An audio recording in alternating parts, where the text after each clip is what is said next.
अस्सलामु अलैकुम रहमतुल्लाहि वबरकातुहू। क्लास 10th केमिस्ट्री और जो चैप्टर हम पढ़ने जा रहे हैं वो है chapter number 10 acid base and salt.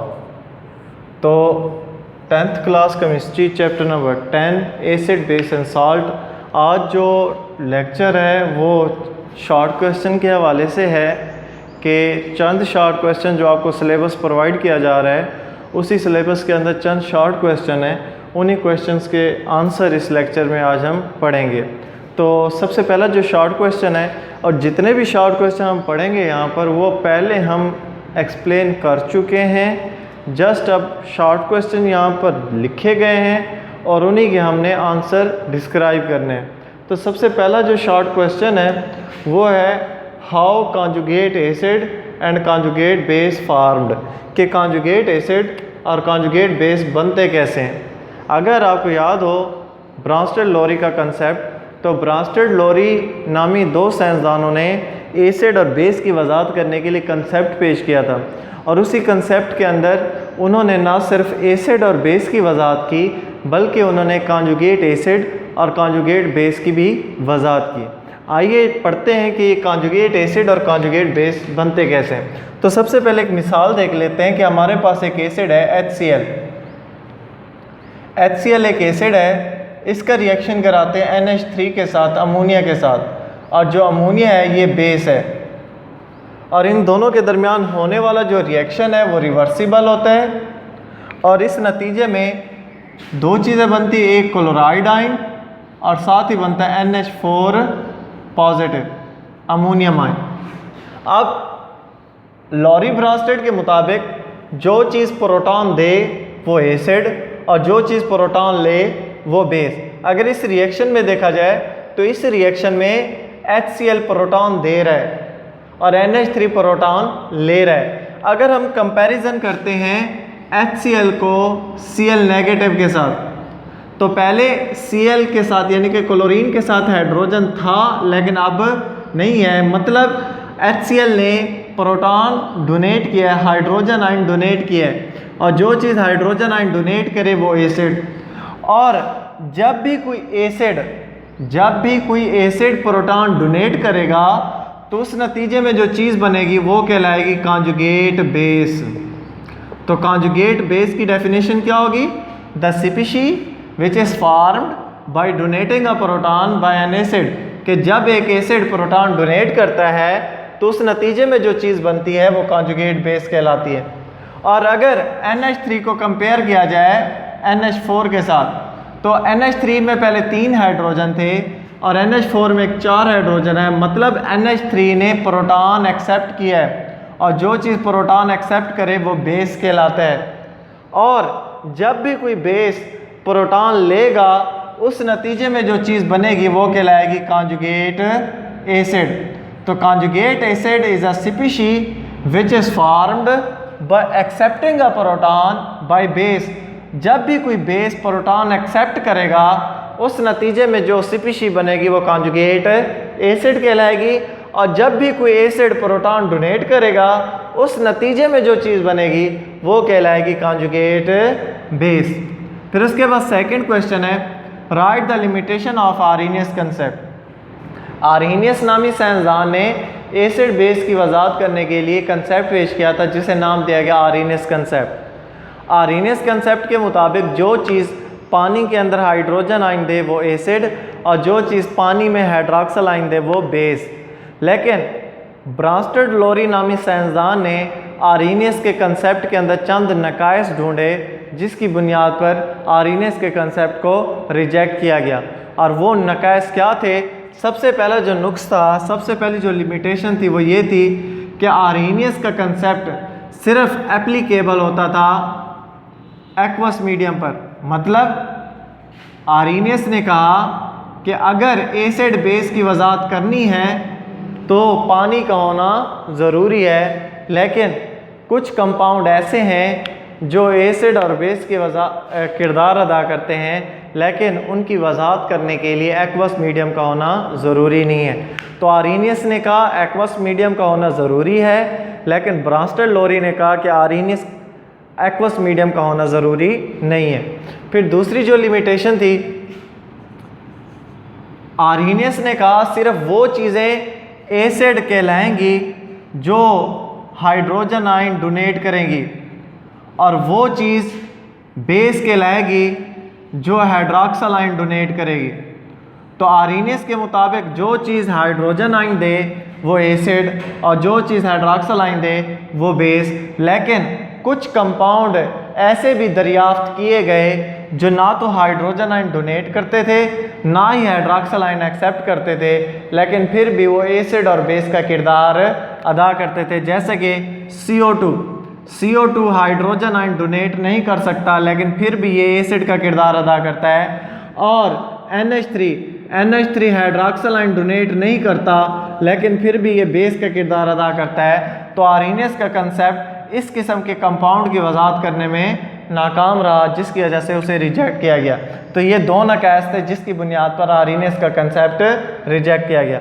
फिर उसके बाद नेक्स्ट क्वेश्चन है question number 3, write the uses of magnesium hydroxide. Magnesium hydroxide का फार्मूला है MgOH ट्वाइस। तो MgOH twice is the chemical formula of magnesium hydroxide.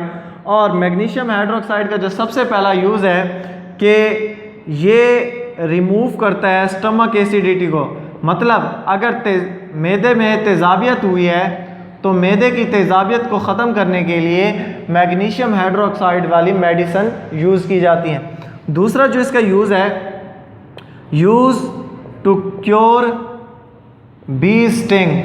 मतलब अगर शहद की मक्खी काट जाए तो शहद की मक्खी जहाँ पर काट जाती है उसके असर को ख़त्म करने के लिए मैग्नीशियम हाइड्रोक्साइड यूज़ किया जाता है। तो मैग्नीशियम हाइड्रोक्साइड एक स्टमक एसिडिटी को ख़त्म करने के लिए और दूसरा बी स्टिंग को ख़त्म करने के लिए भी इस्तेमाल किया जाता है। फिर उसके बाद है नेक्स्ट क्वेश्चन कि name the alkali used in batteries. कि उस बेस का, अल्कली मीन्स बेस, उस बेस का नाम बताएं जो बैटरियों में इस्तेमाल होता है। तो उस बेस का नाम है पोटाशियम हाइड्रोक्साइड। पोटाशियम हाइड्रोक्साइड वो बेस है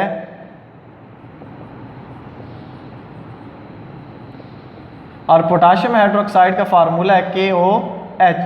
तो पोटाशियम हाइड्रोक्साइड वो बेस है जो बैटरियों में इस्तेमाल किया जाता है बतौर इलेक्ट्रोलाइट। फिर नेक्स्ट क्वेश्चन है कि why hydrogen ion act as a Lewis acid. Hydrogen ion Lewis acid के तौर पर क्यों इस्तेमाल होता है? तो अगर लेविस एसिड के कंसेप्ट की बात करें तो लेविस एसिड के मुताबिक कि जो सब्सटेंस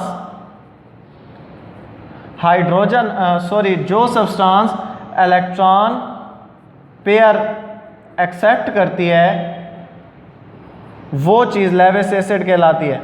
तो according to Lewis acid the substance which accept electron pair that substance is called Lewis acid. और अगर हम हाइड्रोजन आयन की बात करें तो हाइड्रोजन के पास 2 इलेक्ट्रॉन की कमी होती है, H पॉजिटिव।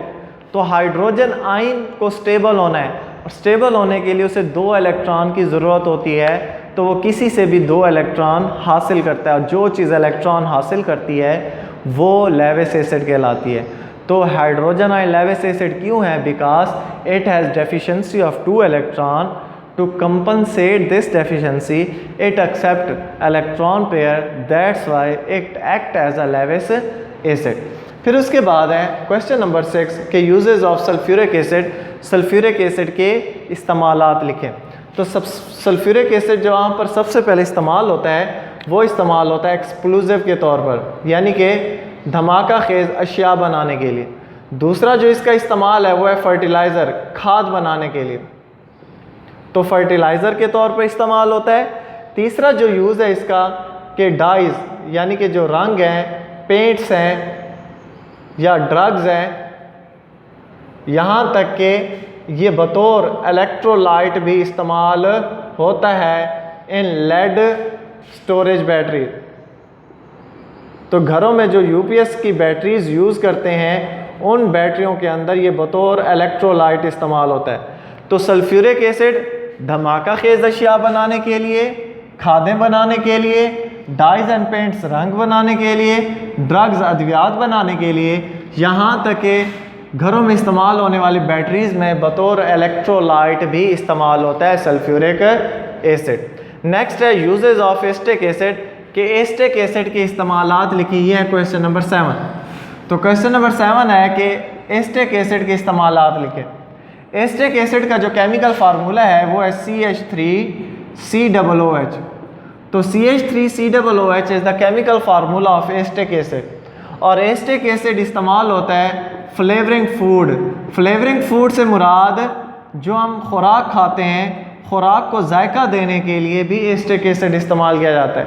अक्सर घरों में जब खाना पकाते हैं तो खाना पकाने के लिए हम उसमें सिरका डाल देते हैं, एस्टिक एसिड डाल देते हैं, क्योंकि एस्टिक एसिड खुराक को जायका देता है ताकि खुराक टेस्टी हो जाए। दूसरा जो है प्रिजर्वेशन ऑफ फूड, के खुराक को अगर काफ़ी अरसे तक महफूज करना है तो उसके अंदर एस्टिक एसिड डाल दें तो खुराक जरासीमों से महफूज रहेगी। तो ये दो इस्तेमाल आते हैं एस्टिक एसिड के। नेक्स्ट है define neutralization reaction with example, कि न्यूट्रलाइजेशन रिएक्शन क्या है उसकी मिसाल दें। न्यूट्रलाइजेशन रिएक्शन होता क्या है कि जब भी कोई एसिड किसी भी बेस के साथ रिएक्ट करता है तो नतीजे के तौर पर बनता है salt and water. This reaction is called neutralization reaction. When acid react with base, then salt and water is formed. This reaction is called neutralization reaction. For example, हमारे पास एक एसिड है HCl, इसका रिएक्शन होता है base के साथ NaOH के साथ, तो नतीजे के तौर पर बनता है साल्ट NaCl और बनता है water H2O. This reaction is called neutralization reaction. तो जब भी कोई एसिड बेस के साथ मिलेगा तो साल्ट एंड वाटर बनेगा, इस रिएक्शन को न्यूट्रलाइजेशन रिएक्शन कहते हैं। फिर उसके बाद नेक्स्ट क्वेश्चन है कि define Lewis acid and Lewis base. Lewis नामी साइंसदान ने सन 1923 में ये कंसेप्ट पेश किया था। मकसद क्या था? एसिड और बेस की वजाहत करना। तो 1923 में लेविस नामी साइंसदान ने ये कंसेप्ट पेश किया था और इस कंसेप्ट के मुताबिक कि एसिड एक ऐसी चीज़ को कहते हैं जो इलेक्ट्रॉन का पेयर एक्सेप्ट करे। Acid is a substance which accept electron pair. तो जो भी इलेक्ट्रॉन का पेयर कबूल करेगा वो चीज़ लेविस एसिड कहलाएगी, और वो चीज़ जो इलेक्ट्रॉन का पेयर डोनेट करेगा वो कहलाएगी base. The substance which donate electron pair is called Lewis base. तो जो चीज़ इलेक्ट्रॉन का पेयर कबूल करेगा वो एसिड, और जो चीज़ इलेक्ट्रॉन का पेयर डोनेट करेगा वो base. For example, hydrogen ion is a Lewis acid and NH3 is a Lewis base। तो NH3 वो Lewis base की मिसाल है और हाइड्रोजन आयन Lewis एसिड की मिसाल है। फिर इसके बाद नेक्स्ट क्वेश्चन है define salt with example. Salt होते क्या है? साल्ट कहते हैं कि when acid react with base then salt and water is form. This reaction is called neutralization reaction. तो जब भी कोई एसिड बेस के साथ मिलता है तो साल्ट बनते हैं और साथ ही वाटर खारिज होता है। इस रिएक्शन को न्यूट्रलाइजेशन रिएक्शन भी कहते हैं। और जो साल्ट होते हैं ये दरअसल आयनिक कंपाउंड होते हैं। अगर आपको याद हो साल्ट के बारे में, तो जो साल्ट होते हैं ये दरअसल आयनिक कंपाउंड होते हैं। क्यों आयनिक कंपाउंड होते हैं? क्योंकि बेसिकली ये दो आयन से बने होते हैं, पॉजिटिव आयन और नेगेटिव आयन। तो जब पॉजिटिव आयन और नेगेटिव आयन आपस में मिलते हैं तो साल्ट बनते हैं। पॉजिटिव आयन हमेशा बेस से हासिल होता है और नेगेटिव आयन हासिल होता है एसिड से। तो जब पॉजिटिव आयन और नेगेटिव आयन मिलते हैं तो साल्ट बनता है। और साल्ट बनता कैसे है? जब एसिड रिएक्ट करता है बेस के साथ तो साल्ट एंड वाटर बनते हैं, और जो साल्ट है वो आयनिक कंपाउंड है। For example, NaCl is a salt, sodium chloride, MgCl2 magnesium chloride, CaCl2 calcium chloride, all are the example of salt. तो ये हैं आज के लिए 10 क्वेश्चन और उम्मीद है आपको अच्छी तरीके से समझ आ गई होगी। अल्लाह हाफिज़।